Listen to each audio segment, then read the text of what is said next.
Okay, all right. Welcome everyone to a night of controversy, perhaps, because I thought I'd have a look at some flies that in the past some people either didn't use or didn't admit to using them, or hid them in another fly box that only came out.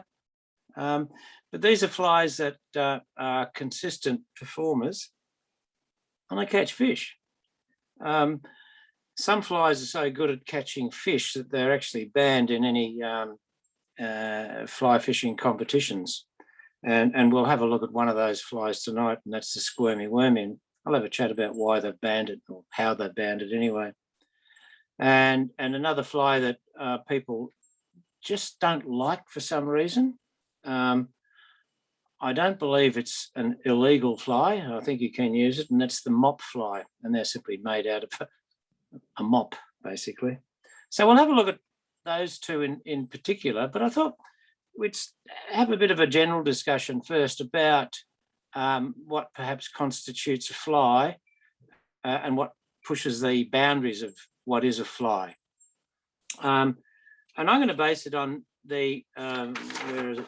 If I can show you there, where are we? Down. The Fly Fish Australia Incorporated, they are part of the international community, international, there's a French word, and it's pêche mouche, or mouche pêche.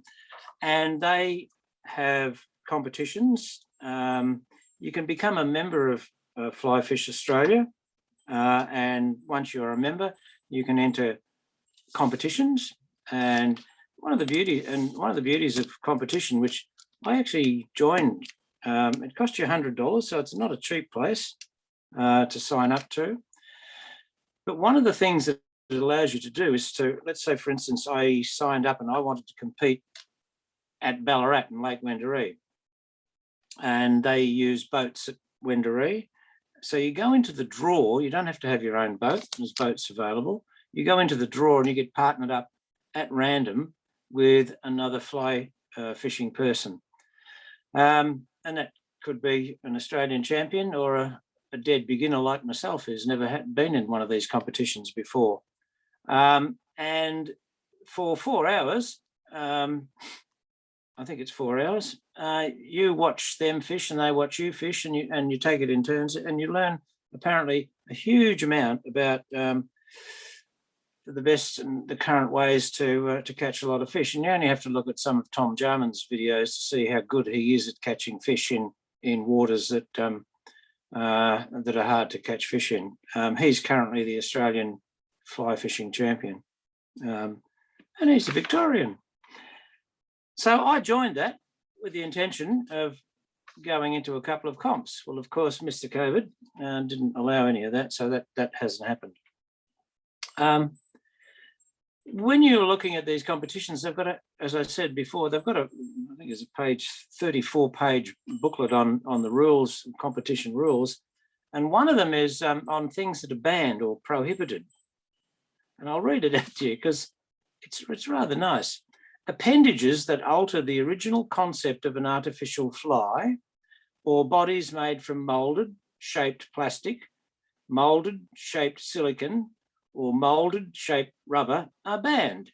Moulded, shaped imitations of worms, eggs, baitfish, maggots, twisters, etc. Rubber or extruded round material exceeding the bend, shank, or eye of the hook is not allowed, with the exception of maximal diameter of 0.53 millimetre used for leg imitations, and the diameter shall be checked with a measuring gauge in unstretched sections. So anything that's got a bit of extruded rubber, like this one, is an illegal fly in a competition. Now, that one, and you can probably see why. I'll move him around a little bit, not other way. This one is a Squirmy Wormy with a pinkish red rubber material, wrapped body, and a very, very bright pink bead head on it. It's banned in competitions, but highly effective. Another version of something like that would be this. I can get it in the vase. Once again, a bead head, twisted body, and a squirmy or silly leg, or whatever they call them, a squirmy wormy tail.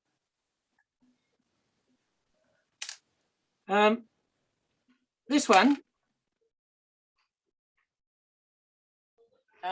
is made from a chenille material.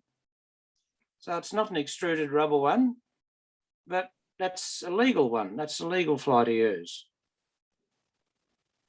Still flies around. You can even have strips of, very fine strips of leather, and red leather in particular, to try and imitate the worm again. Once again, it's not extruded rubber, so it would be okay. And then you've got the whole hog thing, where you've got extrusions coming from the front of it, out the back of it. You've got beads, and you've got this material that if you saw it lying on the ground and you were digging around, you'd think it was a real worm. I mean, they're incredibly lifelike, these things, and very, very wiggly in the water. They're great for the beginning of the season right now when it's dirty water, and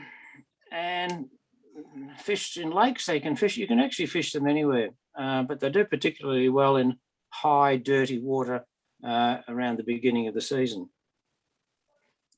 So anything that's got a little bit of rubber on it is illegal. And then you say, well, okay, let's talk something a little bit more controversial. Let's say if you're going to fish with an egg or an egg imitation. Hang on, I'm just getting around in the middle. So you've got this egg imitation here, made from egg yarn material. Some people wouldn't use them because of a moral stance. Other people in trout spawning rivers use them unashamedly. This one is because it's tied with a material and it's tied, is probably allowable in a competition. Whereas you take something like this, and my question is this a fly or not? I mean, I could put it onto I could certainly put it onto a fly line and cast it. It's simply a jelly-like bead threaded onto the hook. These are the things that are banned in competitions because it's an extruded thing that resembles an egg. And then you can get really controversial if you wanted to and say, well, I just want to double up on those and make it a really attractive meal for the trout. I'll get it in there. And I'll fish with two of them. I must say, I've never fished with these things, these eggs. I bought them on a whim just because they're a fascinating thing to think that you can buy them in a tackle shop.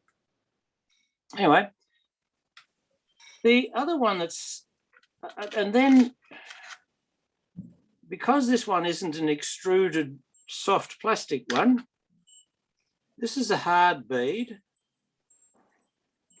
that I've tied on with just a little bit of copper wire. No idea whether it would work or not, but it's got a red dot on it that resembles an egg. And it's just simply tied with a piece of copper wire lashed through it and tied back onto the hook chain. Then again, if you wanted to create more of an eggy-like thing that's a little bit like that, you could create something like this. Okay. Sorry, Barney, on the soft eggs. Yes, mate. Do you ever tie a craft fur or something out the back, like an egg sack? No, because Bernie, I've never used them. I know that they call it the veil. Yeah. Yeah, that's what I put on them. Yeah, no, I've never used them. Sort of, tempted, but never used them. And then the other one that, which is, it's not an egg imitation, but this is a fly called a blob. And a couple of people who were on earlier, we had a quick discussion about this because I had it in the vise there. A blob, well, obviously that's got to resemble an eggy looking thing somewhere along the line, but it's got a little red tail. That could be the red egg on it, a bit of a hot point up the front there, maybe with that pink and an orangey colour. The blob fly, you can fish it inert, just simply throw it out and leave it sink to the bottom, and trout will come and pick it up off the bottom in a lake situation. I've never used it in a river situation, only in a lake situation, so I don't know how they go on lake. The next ones that we were going to talk about are ones that people sometimes hide in their back of their fly bin or their fly box, or they used to. These things. Oops, I'll get him this way. This is called a mop fly. And the mop fly itself, it's sort of in focus. The mop fly itself is a really easy fly to tie. And at the front of it, there's a bit of dubbing with an orange spot in it that may indicate an egg, or it may not. You can have those in a variety of different colours, depending on which mop you buy, and you literally do buy a mop from bright fluorescent to brown to blue. They come in a whole range of different. That's the actual mop material itself, and that sort of colour as well. So you've seen the two coloured mops that I bought. I think they're $5 each at Kmart, and there's certainly a lot of mops on there that I will never use in my lifetime. So the two flies we're going to have a look at tonight, one is the mop fly, and the other one is the squirmy wormy.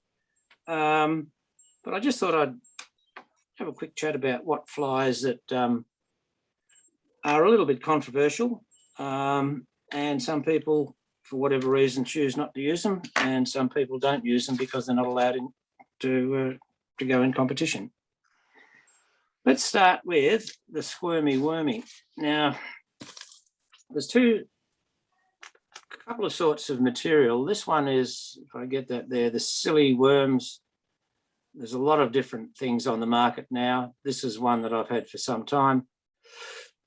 It's in red. You can get them in red and brown and pink, and they are I don't have many left.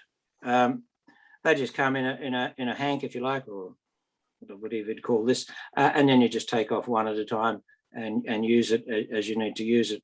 They're extremely stretchy. You can see they're very stretchy. They're also fairly fragile with tight tying thread, and they also hate any glues and adhesives. So generally you don't put any head cement or any glues on these. Sally Hansen's in particular and stuff like that will really just eat away at it. So for these flies, I'm going to use a size 12 hook, if I can find the hooks. So I'm going to use a size 12 still water. They're an average. They're not overly long in the shaft of the shank of the hook, and they've got a reasonable gape in them. So they're not a bad fly to use for things that, in particular, that have got a little bit of bulk in them. So normally starting off, as you normally do, this one is quite a strong hook. It's a barbless hook. So into the jaws of your vise, and I'll just get that in the right spot in a minute.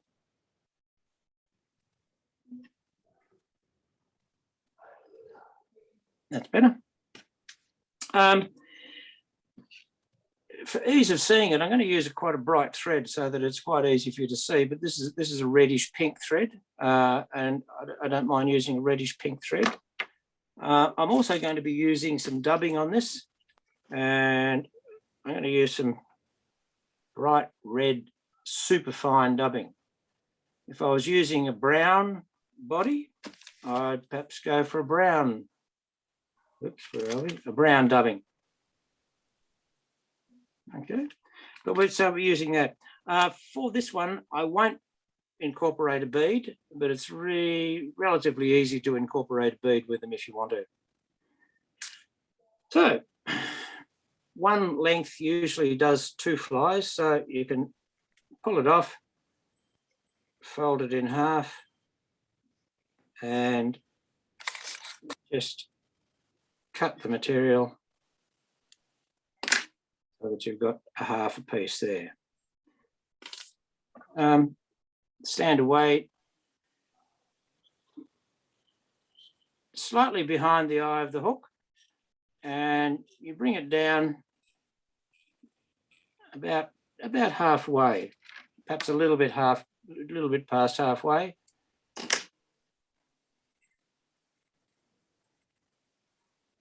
And then come back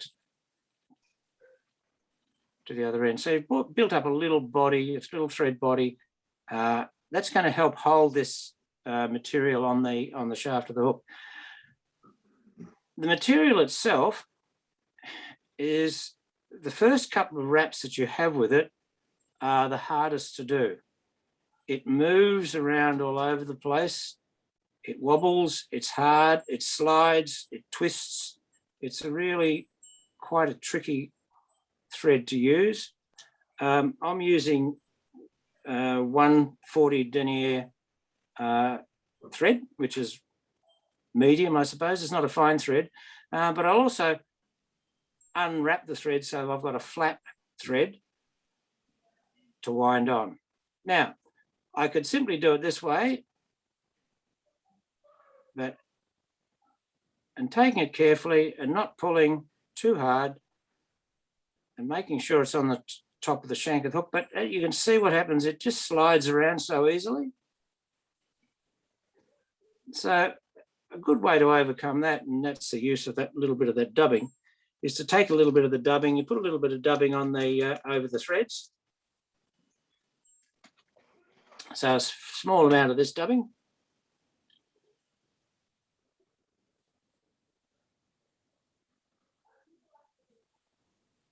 So you build up a noodle a couple of inches.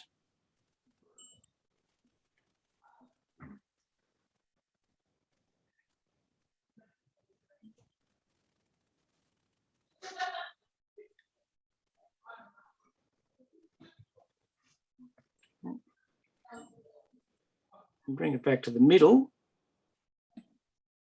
Now you take your squirmy material,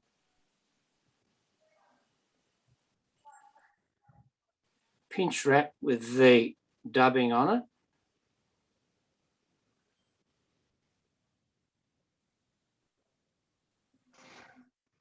and the dubbing helps to just hold that on the top of the hook, and then you can finish it off. A simple whip finish would do that. You can add a little bit more red dubbing in the front of it, but generally speaking, it's basically ready to fish like this as it is. So the whip finish.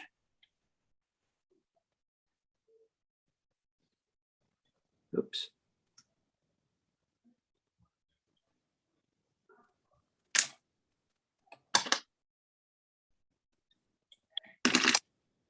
And that's sort of it. That's the basic one. You can do it without tying it down. So I've tied this in one position with some dubbing underneath, dubbing around the thread. It really just helps the thread catch onto this and it doesn't wobble around too much. So that's one way of doing it. Another way of doing it is to take the thread, just pop another one in, just make sure we're in line again. Yep. Thread base again.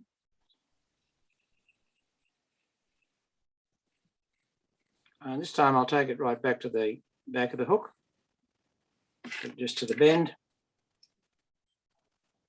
Take that, and I'll use one of these other ones, one of the brown ones, which are these ones that just look so wormy to me. And with this one, I want to unwrap the thread by spinning it anti-clockwise to flatten the thread.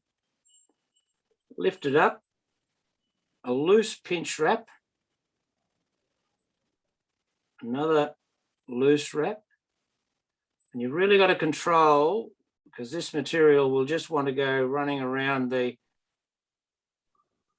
shank of the hook. Holding it in position, lock it in with some wraps in front of it, bring it down a little bit further,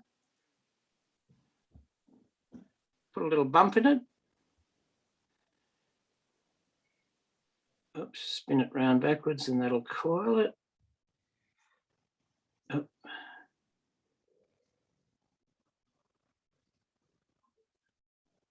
And seeing it's wanting to turn around, just stop it from doing what it wants to do.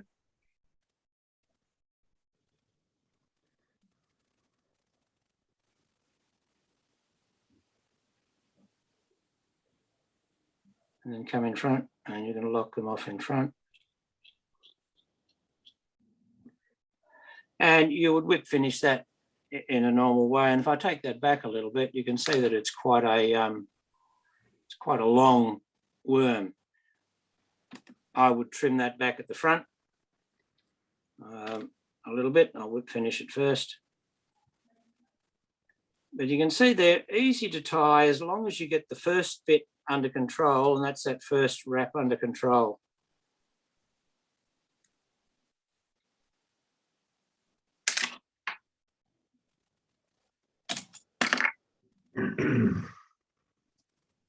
And you can imagine that just floating down the river,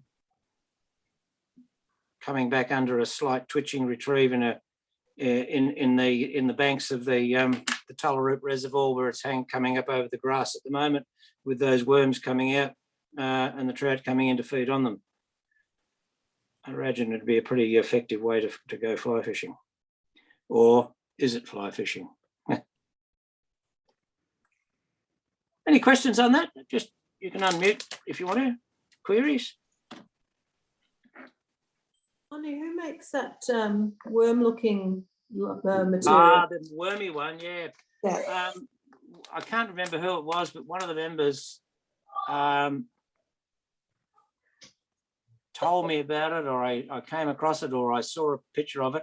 I did a Google search for on eBay, and I was looking for squirmy wormy fly tying material. Can't find it. And it's by, where is it? There it is. Wee High Fishing. So it's obviously, it's a Japanese probably, or it could be Chinese, or it could be Korean. I'm not sure, not being able to read the characters. But I bought that on eBay. I think it was about $5.60 something for the bag, and postage was included. Okay. So the guilty party is me, Barney. But what you can do is, I've seen them with a 4mm tungsten bead. Yep. And then they'll epoxy on 3 or 4 of them, so it's like a big ball of worms. Do they? Yeah. Yeah, it's a mainly a US tactic, and the fish don't need under a bobbin, or like it's really it's like a cork indicator, a float realistically. Yeah.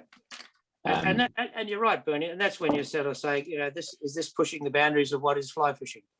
It's just right on the, it's right on the edge, I think. Yeah, yeah. I mean, yeah, I'd have to agree with you there as well. The next one I want to have a look at is the mop fly. I mean, the wormies. There's all sorts of different variations and things with it. The thing to remember is, don't put any Sally Hansen's or head cement on them. They will melt.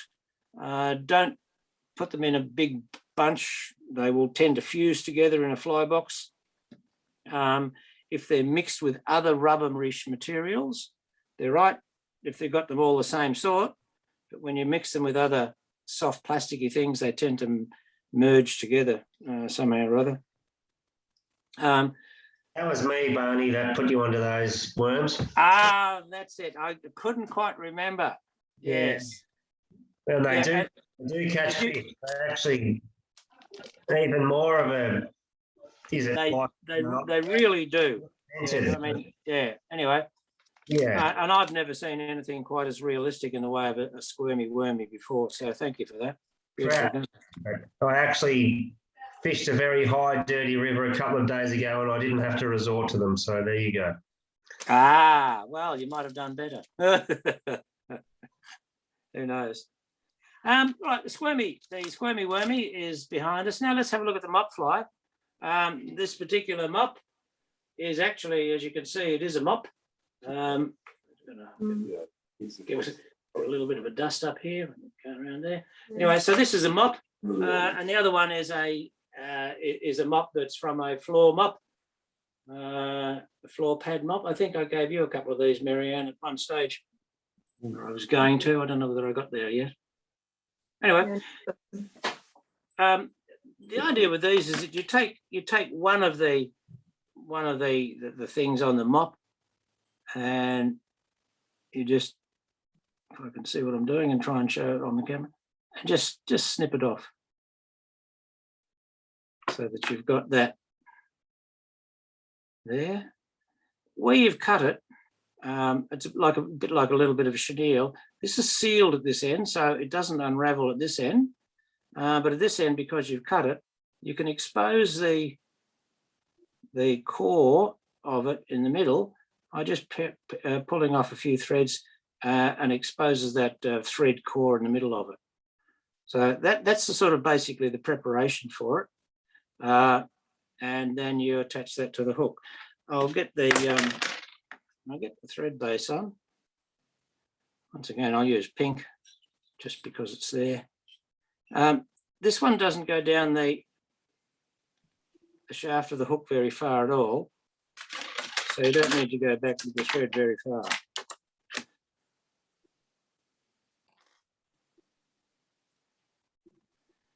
Just present those ends that you've exposed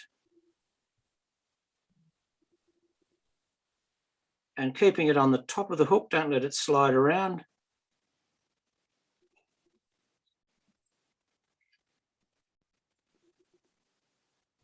And that's locked into position there now. From now on, it's sort of up to you what you do. I'll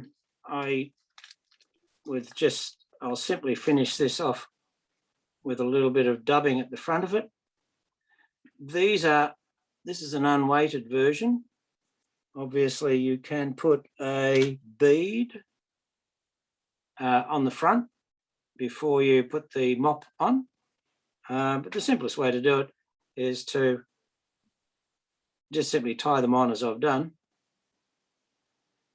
and build up a roundish sort of a head at the front of it.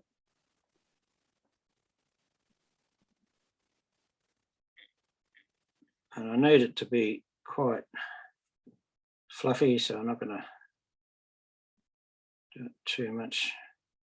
This super fine dubbing is probably a little bit too fine for this because I wanted to build up a bit of a buggy looking head on it, but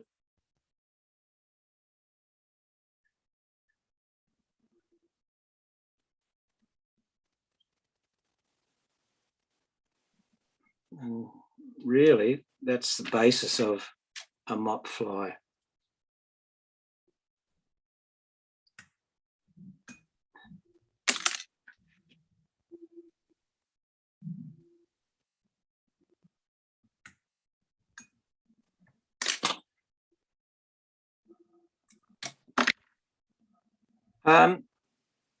And go fish it, really. Rivers, I've fished it in the Goulburn. Never had much success with this fluoro one. I've had more success with the more natural colour, whether that looks like a caddis of some description or a maggot or what, I don't know. I just seem to have had more success with the more natural colours rather than the pink ones, the green ones rather.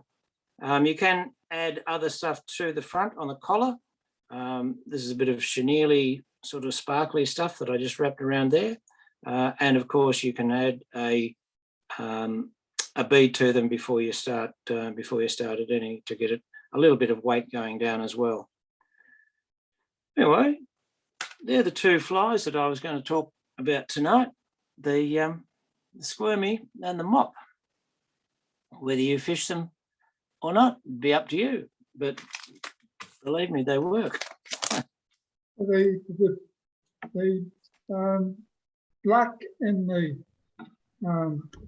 mop fly is very, very good.